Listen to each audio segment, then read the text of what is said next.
ছবি মেলার বড় একটি কাজই হচ্ছে ক্যাটালগ।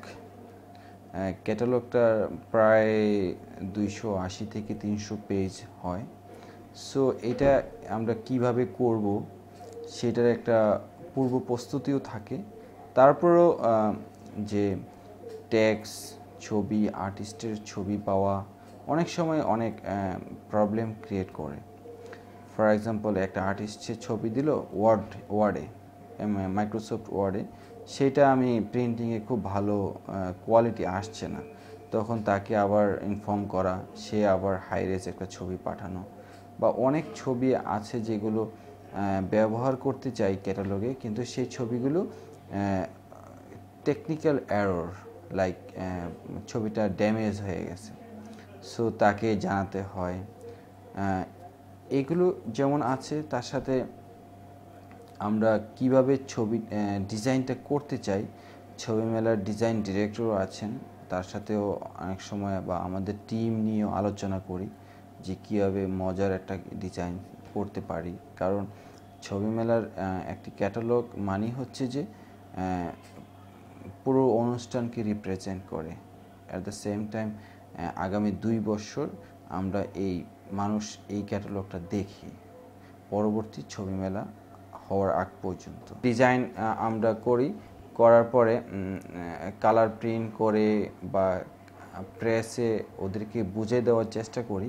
ওরাও বুঝে, কিন্তু আমাদের টেকনিক্যাল কিছু লিমিটেশন থাকার কারণে অনেক সময় প্রিন্ট যেরকম চাচ্ছি সেরকম আসছে না।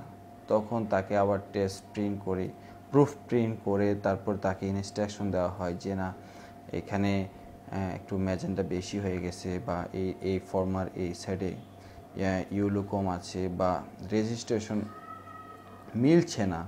সো এইগুলোকে আমরা মানে প্রেসে গিয়ে মানে ফলো আপ করতে হয়, কারণ কোয়ালিটি এনশিওর করার জন্য।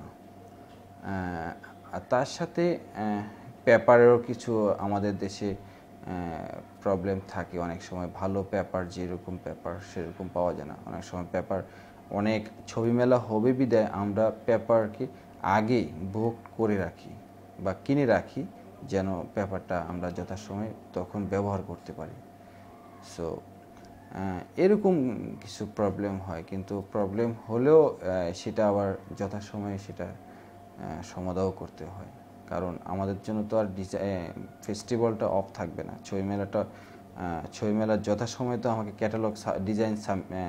ক্যাটালগ দেখাতে হবে, বা বিদেশি যে আর্টিস্ট আসবে, বা এখানে অনেক লোক এমনি ছবি মেলা দেখার জন্য অনেক দেশ থেকে অনেক মানুষ আসে, তো তাদেরকে তো আমাদের ইভেন্ট ক্যালেন্ডার দিতে হয়। তারপর ঢাকা সিটির ম্যাপগুলো, কোথায় কোথায় আমাদের এক্সিবিশনগুলো হচ্ছে, তারপর ব্রুশিয়ার থাকে কোন কোন আর্টিস্টের কোথায় এক্সিবিশন আছে, আবার বিকালে ইভিনিং সেশন থাকে, ওয়ার্কশপ থাকে। সো ডিটেল ইনফরমেশনগুলো তো বেসিক্যালি ডিজাইনে দিয়েই যাচ্ছে।